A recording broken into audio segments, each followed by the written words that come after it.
Major news tonight from the east side, where the EPA has approved a plan to clean up and remove the toxins from the San Jacinto River waste pits. It's been a long fight for environmentalists and people who live nearby. The 14-acre pits are located on the west bank of the San Jacinto River, north of I-10 in Channelview. That's where we find our Josh Chapin tonight. Josh?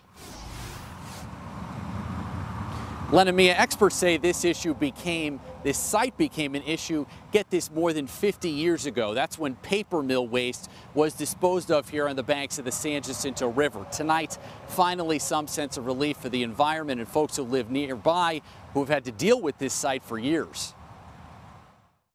I had no idea what I was exposing myself to. Jackie Young grew up in Channelview. When I lived at home in college, I would study on the bank of the San Jacinto River, not far from the site. That site is the San Jacinto River waste pits, a site in 2008 declared one of the most hazardous in the nation.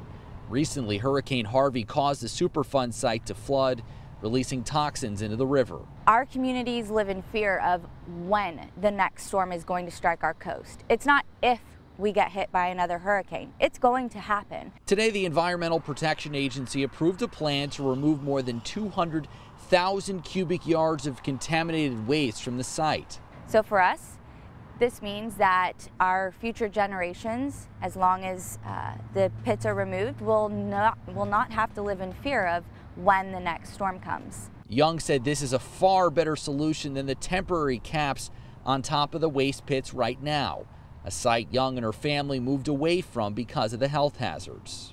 I've heard many people, including my own father, say, I won't live to see this. And that was one of the best phone calls I got to make today, was calling my dad. The estimated cost of the cleanup is $115 million. The final cleanup plan focused on protecting downstream resources, including the Galveston Bay estuary. We're live in the Channelview area tonight. I'm Josh Chapin, KHOU 11 News.